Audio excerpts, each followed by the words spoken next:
Next up on our pricing and support lesson is billing dashboard. So go and watch this video from the AWS educators and we'll continue when you're ready. So what is the AWS billing dashboard? The full name is actually the billing and cost management dashboard. Free tier, for example, is a section under this service. The dashboard itself is a central hub for managing AWS costs, tracking usage, and optimizing your spending. So you can use the dashboard to pay your bills, monitor your usage, and analyze or control your costs.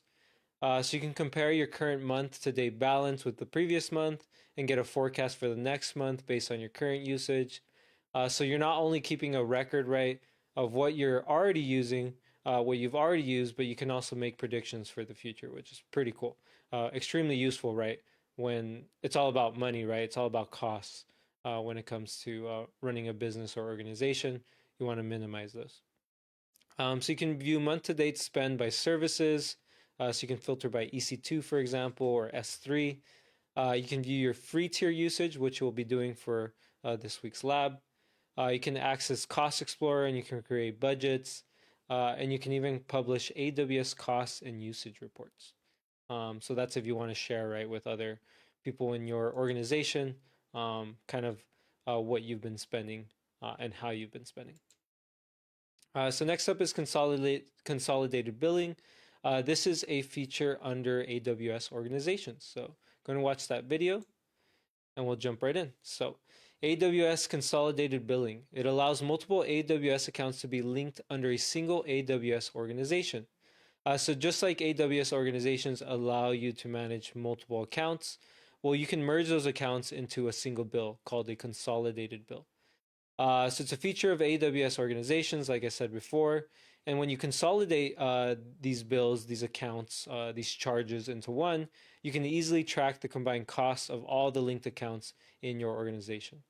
The default max for an organization in terms of consolidated billing is 4 under one single bill, but you can contact AWS support if you do need to increase your quota. So one monthly bill will have all the itemized charges by each of the, for example, 4 accounts if you hit that max.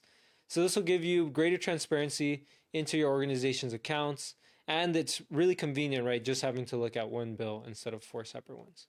Another benefit is the ability to share bulk discount pricing. So if you do merge and consolidate into a single bill, we go back to that pricing concept of you pay less the more you use, right? Because you're consolidating these accounts together, then the bulk discount will be bigger because you're adding up all that usage together into one single bill. So while one account might not have enough monthly usage to qualify for discount pricing, when you put them together, then you can reach that threshold, right, and take advantage of those discounts. So let's take a look at this example graphic. So suppose you're the business leader who oversees your company's AWS billing. So we have our consolidated bill here, sorry, and then we have our 3 accounts, and then we have our 3 different charges, right, our 3 different bills. So your company has 3 AWS accounts for use for separate departments. Maybe it's HR, maybe another one's legal, maybe another one is customer service.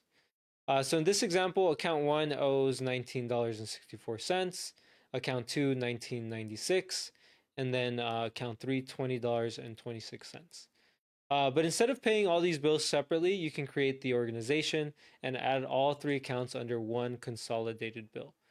So now you can manage them all through one primary account. So each month, AWS charges your primary payer account for all the linked accounts, and then they'll all show up in a consolidated bill. Through the primary account, you can also get a detailed cost report for each linked account. So it's not going to like disorganize things, right? If you still need to look at things on a per account basis, that will definitely still entirely be possible. So in this case, the primary account occurred $14.14.